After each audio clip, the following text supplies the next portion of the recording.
Cuando un duque esconde una enfermedad que debilita su tiempo y una joven sin título entra en su mundo, ambos descubren que hay verdades más devastadoras que el destino. Don Fernando de Almenara, duque de Valserrado, vivía con el peso de un secreto, una enfermedad hereditaria que minaba silenciosamente sus fuerzas como ladrón invisible. A los 32 años, mantenía una frialdad calculada que pocos se atrevían a desafiar, rodeado de rumores sobre su carácter severo y un silencio que guardaba más que orgullo herido.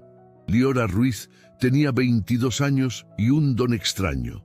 Podía curar animales que otros habían desahuciado. Huérfana y criada por un humilde alfarero, cargaba apenas un medallón de plata como único vínculo con un pasado lleno de susurros y misterios. Cuando las circunstancias los obligaron a conocerse, algo inexplicable sucedió entre ellos. El encuentro casual despertó sentimientos que ninguno esperaba, pero también desató una cadena de eventos que cambiaría todo. Entre los muros del palacete, donde cada mirada significaba escándalo, comenzaron a tejer una historia imposible contra el reloj. ¿Puede un amor nacer cuando el tiempo es limitado y cada día podría ser el último? ¿Y qué verdades ocultas llevan grabadas en sus almas que podrían reescribir todo lo que creían saber sobre sí mismos? Al caer la tarde sobre los viñedos de Sanlúcar de Alba, cuando el sol teñía de oro viejo las piedras del palacete y las sombras comenzaban a alargar los caminos, era cuando más se hablaba del duque.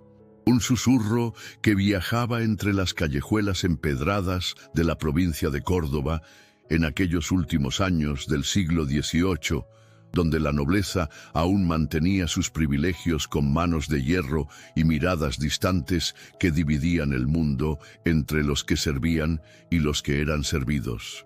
Don Fernando de Almenara y Mendoza, duque de Valserrado, era uno de esos hombres que parecían tallados por el mismo cincel que moldeó las estatuas del palacio. Elegante, frío como el mármol y con una mirada tan profunda como intimidante que pocos sostenían por más de un instante. A sus 32 años, el silencio se había convertido en su más fiel compañero, mientras los rumores sobre su carácter severo se multiplicaban entre sirvientes y aldeanos que jamás habían intercambiado con él más de 2 frases. Entre los muros de piedra blanca del palacete rodeado de viñedos y caballerizas que parecían brillar bajo la luna llena, don Fernando guardaba su mayor orgullo y desafío: tempestad, un corcel negro como la noche sin luna, de crines salvajes que danzaban con el viento y ojos que parecían encerrar la furia de una tormenta de verano. Aquel animal magnífico jamás había permitido silla ni rienda. Ningún jinete, fuera noble o plebeyo, había logrado permanecer sobre su lomo más de unos segundos antes de ser derribado con violencia contra el suelo. Un animal así solo debe ser montado por quien merezca su lealtad, había declarado el duque cierta noche, durante una cena donde el vino había soltado levemente la rigidez de su lenguaje. Y hasta hoy no he conocido alma tan noble o valiente que pueda domar lo que nació para ser libre. La apuesta surgió entre copas de cristal y risas disimuladas de una nobleza ociosa que buscaba entretenimiento en los desafíos imposibles. Don Fernando, con aquella dignidad que parecía vestir como una armadura de acero, había prometido una fortuna en oro a quien lograra domar a Tempestad, sabiendo en lo profundo de su ser que nadie lo conseguiría. Sus palabras quedaron selladas ante la nobleza local como un desafío que nadie osaba recoger, tras ver cómo el animal había dejado malheridos a 3 mozos de cuadra y a un caballero de renombre que aún cojeaba como recordatorio de su fracaso. Huérfano desde su juventud, don Fernando había perdido a su padre en un trágico accidente ecuestre, cuando el caballo del duque se desbocó en una cacería cerca de un precipicio que parecía no tener fondo. Su madre, la duquesa viuda, sobrevivió apenas unos años más, consumida por una fiebre devastadora que ningún médico de la corte pudo combatir a pesar de sangrías y remedios traídos desde las colonias. Aquellas pérdidas tempranas habían enterrado cualquier rastro de espontaneidad en su alma, cubriendo su juventud con un manto de responsabilidad prematura. Pero había un secreto que don Fernando guardaba con recelo, una verdad amarga que solo compartía con el doctor Álvarez, médico de la familia desde tiempos de su padre. En las noches sin testigos, cuando las velas proyectaban sombras inquietas sobre los muros de su aposento señorial, el duque sentía como una enfermedad silenciosa minaba lentamente sus fuerzas, como agua que disuelve la piedra más dura. Una dolencia heredada que, según los pronósticos más sombríos del médico, le robaba tiempo como un ladrón invisible que no podía ser atrapado ni castigado. «El alma está intacta, Excelencia», le había dicho el doctor en una de sus visitas, con aquella mezcla de respeto y familiaridad que solo los años de servicio permiten. «Es el cuerpo el que nos traiciona a veces, incluso a los más nobles».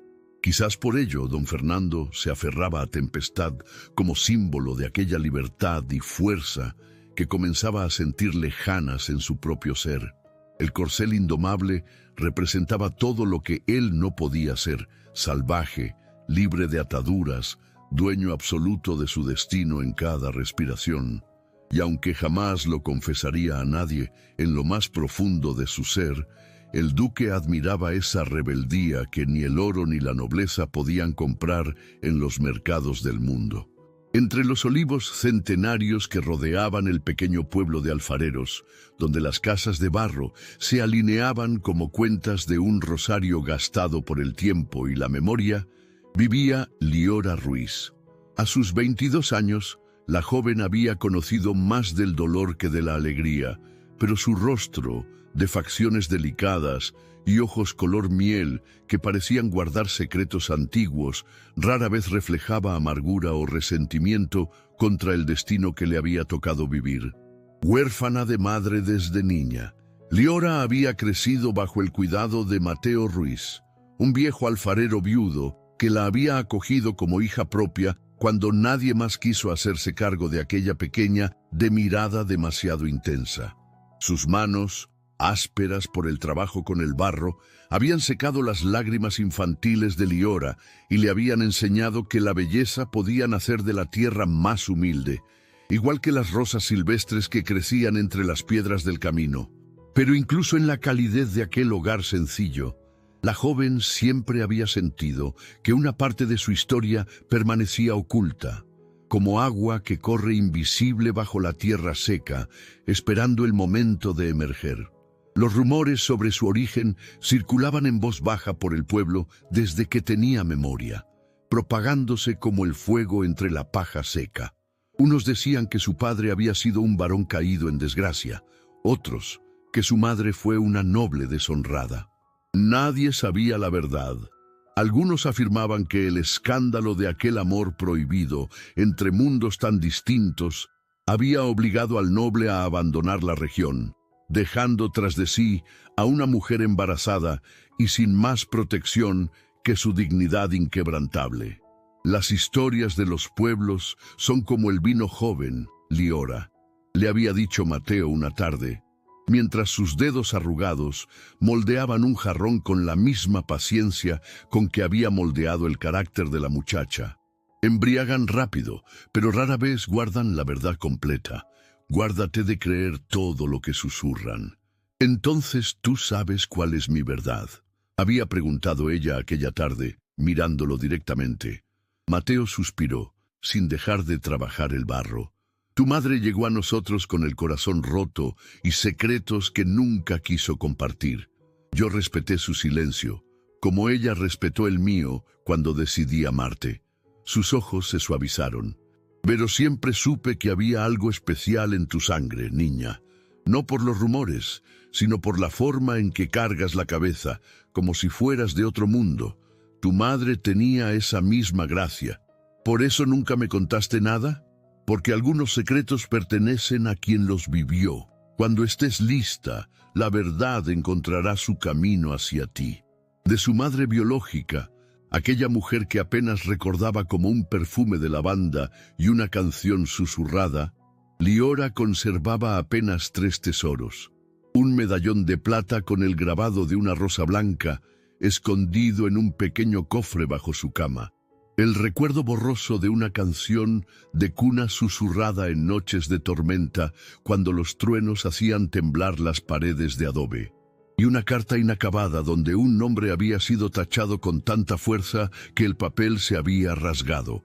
La carta, amarillenta, mostraba el encabezado roto, Padre, tachado con furia, como si Isabel hubiera arrancado la súplica de su propia mano. Era como si alguien hubiera querido borrar no solo un nombre, sino toda una existencia del mundo. A la luz tenue de la vela, Liora trazó los contornos del medallón. Sus ojos descendieron hacia la carta, el papel amarillento con un nombre borrado, tachado con tal furia que parecía querer anular una vida entera. A los 7 años había encontrado el baúl de Mateo, oculto bajo telarañas y polvo. Entre telas desgastadas, la carta apareció, frágil como una promesa quebrada. «Es de tu madre», dijo Mateo con voz cargada, desviando la mirada. «No preguntes lo que no puedo decirte».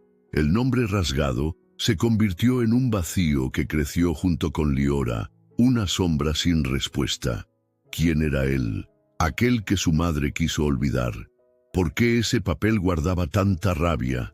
El medallón y la carta eran fragmentos de un pasado que ella cargaba como un peso sin nombre, pero que le habían enseñado a escuchar lo no dicho, como hacía con los animales. Lo que distinguía a Liora de otras jóvenes de su edad no era solo su belleza serena o la cicatriz fina que cruzaba su muñeca izquierda, recuerdo de una caída infantil desde un árbol donde buscaba nidos de golondrinas, tratando de salvar un pichón herido, sino su extraño don para comprender el lenguaje silencioso de los animales. La enfermedad se anunció como un susurro en las caballerizas del palacete. Lucero, uno de los caballos favoritos de don Fernando, se consumía en fiebre. Los veterinarios aplicaron tratamientos infructuosos y el más anciano sentenció que el animal no sobreviviría la semana. Don Gaspar, mayordomo del palacio, observaba con impotencia.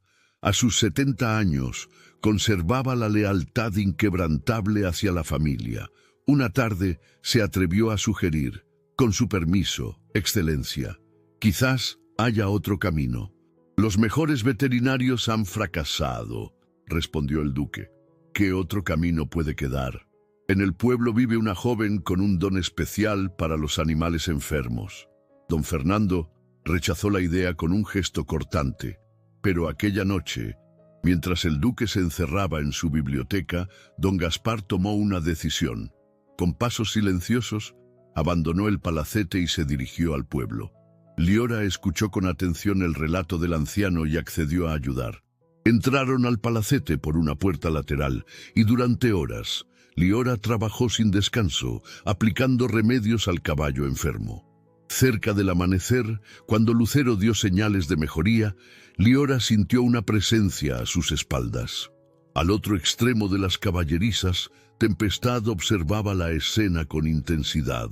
Sin pensarlo, Liora caminó hacia el compartimento del corcel. Don Gaspar intentó detenerla, alarmado. «Señorita, ese animal no permite que nadie se acerque». Pero Liora, con los ojos fijos en los del animal, se aproximó susurrando: «No temes a los hombres, temes que te arrebaten tu libertad». Tempestad, en lugar de retroceder, permitió que los dedos de Liora rozaran su testuz. Durante los siguientes 3 días, Liora siguió acudiendo en secreto. Al cuarto día, mientras cambiaba las vendas de Lucero, un sonido de pasos alertó a don Gaspar. Era el duque, que se detuvo atónito ante la escena. «¿Qué significa esto?». La voz del duque resonó en las caballerizas como el primer trueno de una tormenta. Antes de que don Gaspar pudiera responder, un relincho poderoso atrajo todas las miradas. Tempestad golpeaba el suelo con sus cascos, como respondiendo a una llamada silenciosa. Liora, sin pronunciar palabra, se levantó y caminó hacia el compartimento del corcel. Don Fernando observó, paralizado entre la indignación y el asombro, cómo la joven abría la puerta que mantenía confinado al animal. «¡Deténgase!», ordenó avanzando alarmado. «Ese animal la matará». Pero sus palabras quedaron suspendidas cuando Tempestad, lejos de arremeter contra ella, inclinó su cabeza en un gesto de sumisión que nadie había creído posible. Ante la mirada atónita del duque, el corcel siguió a Liora fuera del compartimento con docilidad absoluta. Don Fernando permaneció inmóvil, incapaz de articular sonido. Aquella muchacha sencilla había logrado en días lo que él no había conseguido en años: ganar la confianza del indomable Tempestad. Cuando finalmente el duque recuperó la compostura, sus ojos habían cambiado. Algo se había removido en su interior, una mezcla de admiración y un sentimiento más profundo que no osaba nombrar. «Una promesa de un hombre es palabra de hierro», declaró con voz firme. «Esta fortuna es suya, si así lo desea». Liora, con dignidad serena, respondió: «No fue por oro ni por gloria, señor duque. Solo respondí al dolor de un ser que no necesitaba riendas, sino alguien que lo entendiera. A veces, lo justo no es domar, es escuchar el silencio de lo que nadie quiso comprender», y con una reverencia perfecta se retiró, dejando tras de sí a un duque por primera vez en su vida sin palabras. Aquella noche, bajo la luz de la luna, Liora regresó a las caballerizas, movida por un impulso que no sabía explicar. El silencio envolvía los establos, roto solo por el suave resoplar de Tempestad. «Tú y yo sabemos lo que es cargar un vacío, aunque no llevemos cadenas, ¿verdad?», susurró ella, con los ojos fijos en los del corcel, que brillaban como espejos oscuros. «Sin riendas, somos libres, ¿no es así?». Tempestad inclinó la cabeza como si compartiera el secreto de su alma. Liora le acarició el hocico, sintiendo aquella fuerza indomable que la hacía sentirse completa. En ese instante, el vacío de su pasado parecía menos pesado, como si el corcel le enseñara a llevar su propia libertad. Tras aquel encuentro, don Fernando, intrigado por el don de Liora, permitió que continuara ayudando con los caballos. Sin embargo, durante semanas evitó todo contacto directo con ella. La observaba desde lejos, oculto tras columnas de piedra o desde la ventana de su estudio. Lo que veía solo aumentaba su fascinación. La joven se movía entre los animales con una gracia natural, una mezcla de autoridad y ternura que parecía pertenecer a un lenguaje olvidado por el mundo de la nobleza. Los sirvientes notaban el cambio en su señor. Don Fernando pasaba más tiempo en las caballerizas que en sus aposentos. Sus ojos buscaban, sin confesarlo, la silueta sencilla de la curandera. Un amanecer, mientras Liora trataba las patas heridas de una yegua agitada, el animal relinchó asustado. Don Fernando, que pasaba cerca, acudió instintivamente para contener a la bestia. Al extender ambos las manos hacia las riendas, sus dedos se rozaron por un instante fugaz. El contacto, breve como el aleteo de una mariposa, envió una corriente imperceptible que recorrió a ambos. Ninguno habló.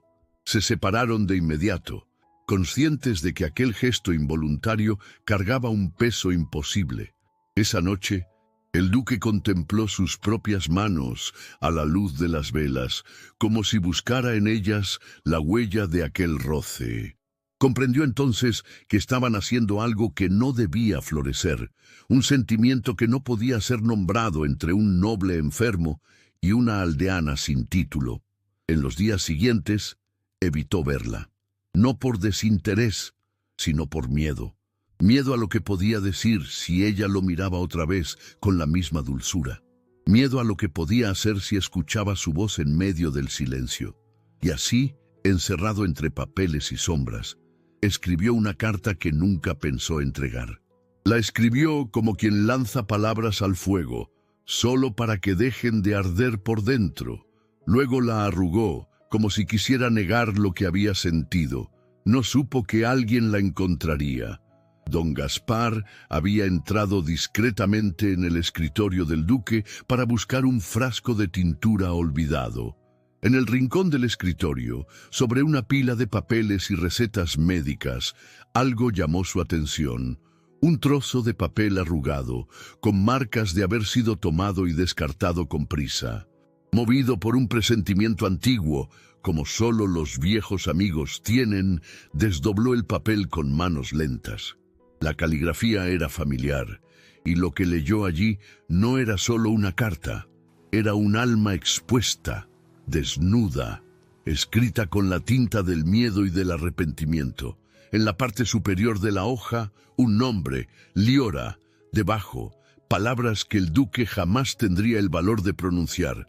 Don Gaspar cerró los ojos por un instante, como si aquella lectura fuera una invasión, pero entonces comprendió. Algunas verdades necesitan encontrar destino, incluso cuando el remitente desiste de enviarlas. Aquella misma mañana, mientras Liora organizaba los frascos en la mesa donde solía preparar las infusiones para los caballos, encontró el papel cuidadosamente dejado entre las hierbas secas. Pensó que sería una receta, pero al ver su nombre en la parte superior, su corazón se aceleró. Abrió con cuidado. A ti, Liora. Viví sin saber si existía un alma partida, hasta conocerte. Desde entonces supe que la mía era mitad. No busco nada, no exijo nada. Solo temía morir sin que supieras que mi amor existió. Las palabras se deslizaban ante sus ojos como si fueran agua sagrada. Y al terminar, no lloró, no sonrió. Solo permaneció allí, sentada, con la carta en las manos y la respiración suspendida. Sabía que él jamás le daría aquello voluntariamente. Sabía que había leído algo que no debería llegar a sus ojos, y por eso guardó el silencio. No respondió, no buscó al duque, pero algo en ella había cambiado, y el silencio ya no era el mismo. Al anochecer, un golpe suave sonó en la puerta de su cabaña.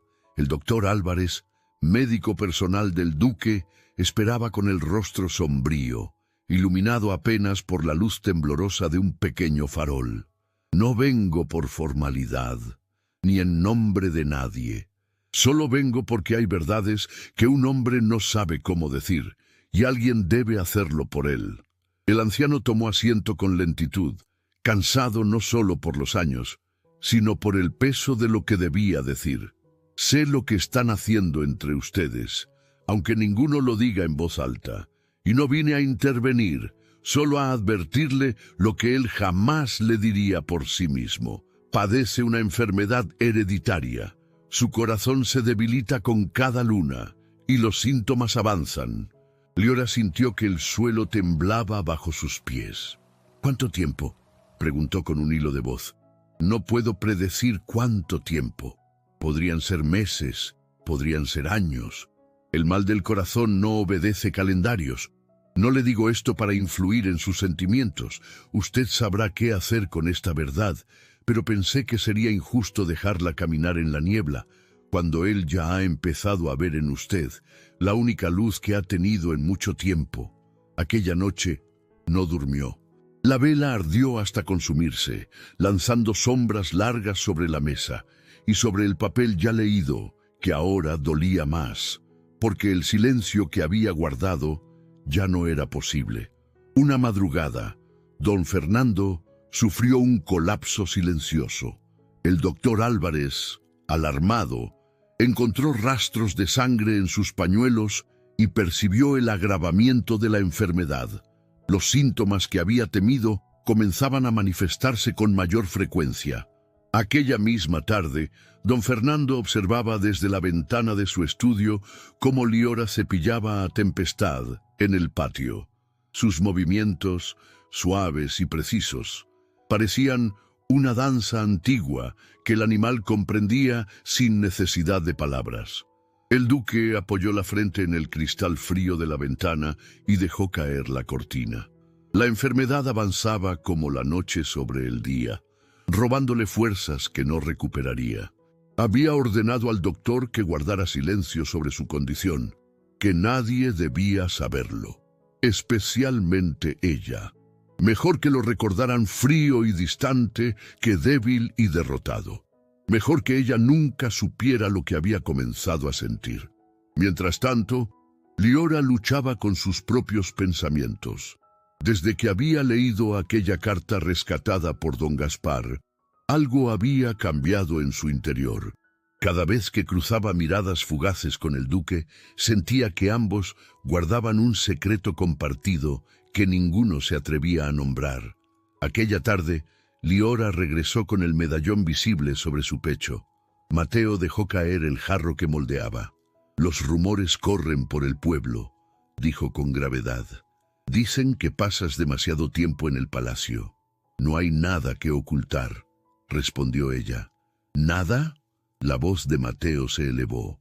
«No somos ciegos. La honra de una mujer es como el cristal, hija, una grieta, y todo se rompe sin remedio. El doctor Álvarez me ha hablado de su enfermedad», confesó Liora. «¿Y aún así quieres seguir este camino?». «Padre», respondió con firmeza, «prefiero cargar con las murmuraciones que con el remordimiento de no cuidar a quien amo». Mateo la miró largamente. «No seré tu verdugo.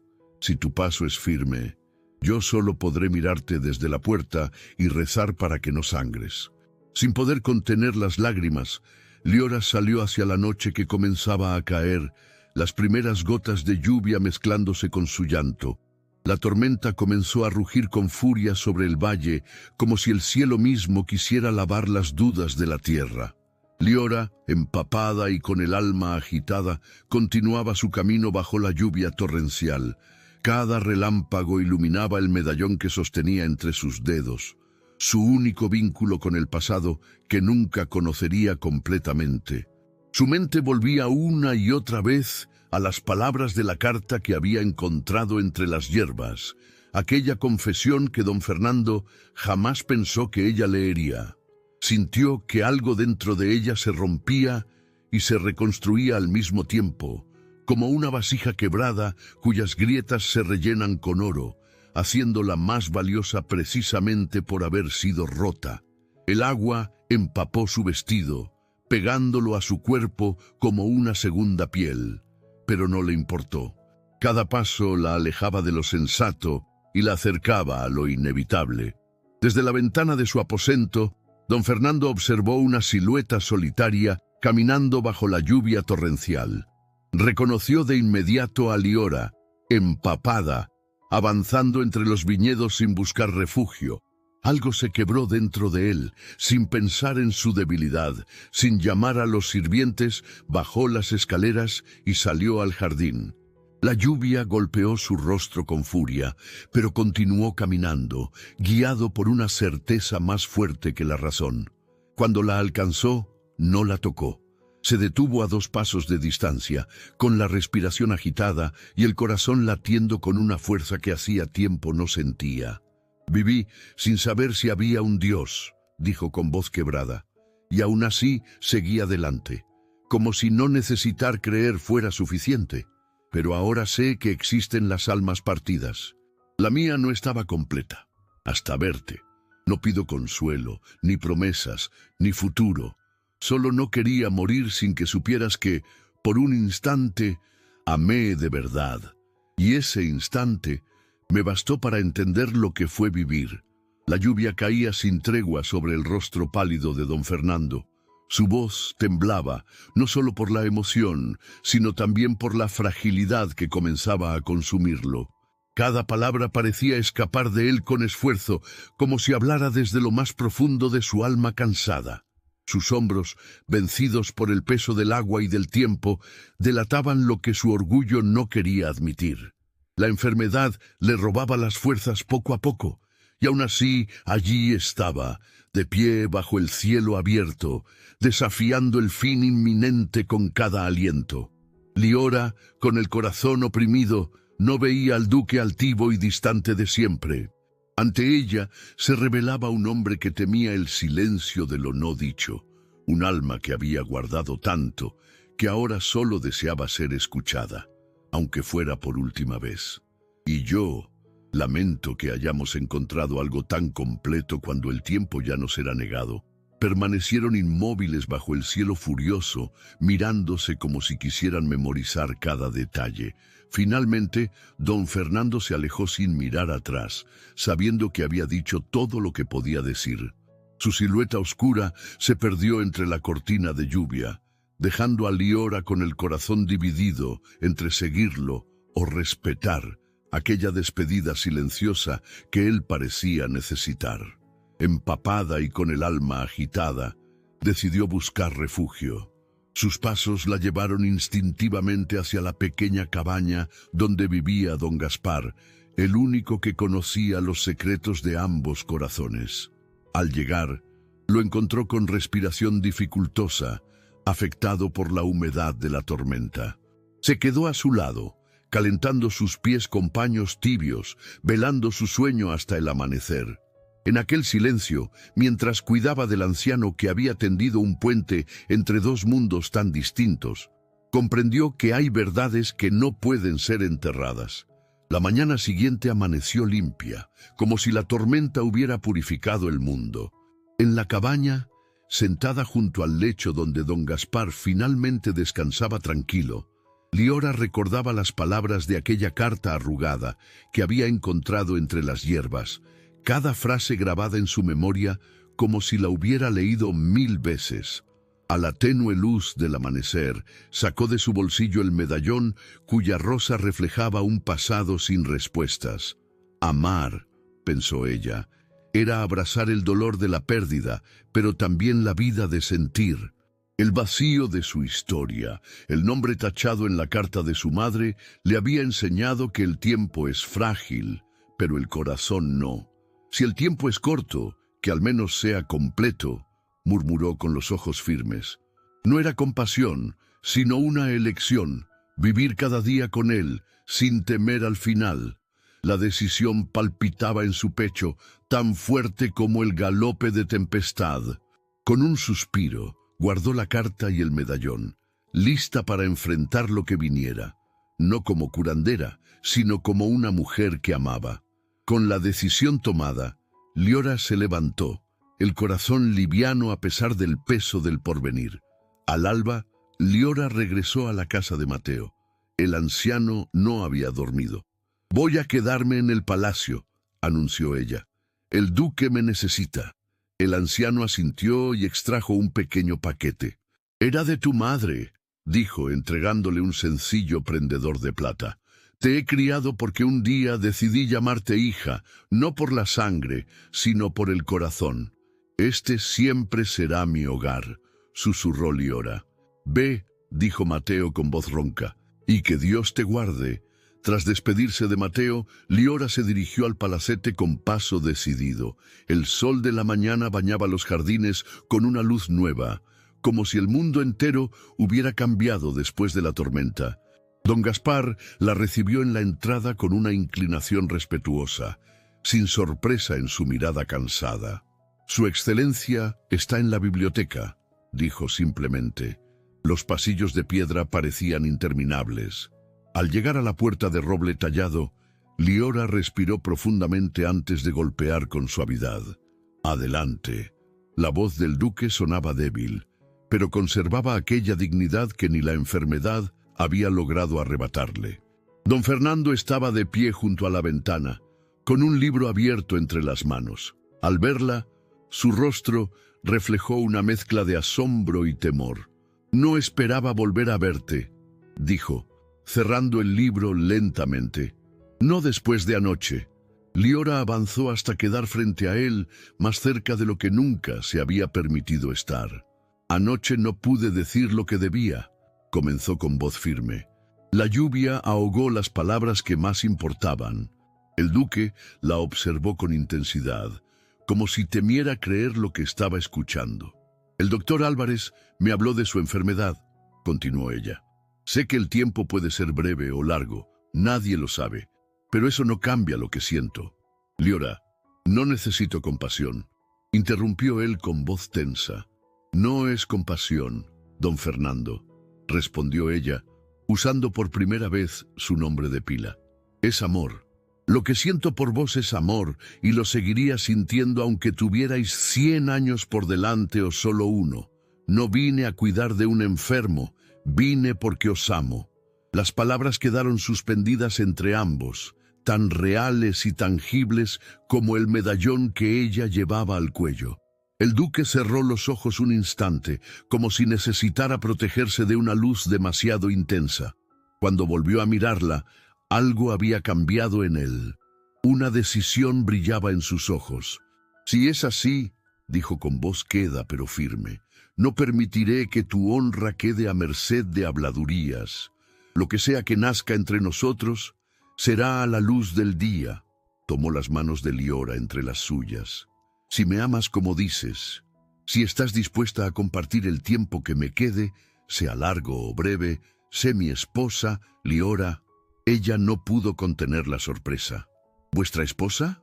Pero yo no tengo... Tienes todo lo que importa, la interrumpió él. He pasado demasiado tiempo prisionero del miedo. Viéndote junto a tempestad comprendí algo. Lo que nace libre, debe vivir libre. Y nuestro amor nació libre, contra toda razón. Don Fernando hizo sonar la campanilla. Cuando don Gaspar apareció, el duque habló con la autoridad que su título le confería. Anuncie en el palacio y en el pueblo que en 3 días celebraré mi boda con doña Liora Ruiz. Que se preparen los documentos necesarios y se avise al párroco. El anciano mayordomo inclinó la cabeza con una sonrisa apenas contenida. Será como ordenáis, excelencia. Cuando quedaron solos nuevamente, don Fernando tomó el rostro de Liora entre sus manos con una delicadeza que contrastaba con la firmeza de su decisión. No sé cuánto tiempo nos concederá Dios, murmuró, pero cada día a tu lado será una vida completa, y cada día a vuestro lado será un regalo que no pensé merecer, respondió ella, sellando aquella promesa con palabras que ya no necesitaban la protección de la lluvia para ser pronunciadas. Y así, con ese pacto abierto ante el mundo, comenzaron a recorrer juntos el camino que les quedaba, fuera largo o breve, pero que ambos habían elegido compartir sin reservas ni ocultamientos. 3 días después, en una ceremonia íntima, Liora Ruiz se convirtió en la duquesa de Valserrado. Las semanas siguientes transformaron el palacio.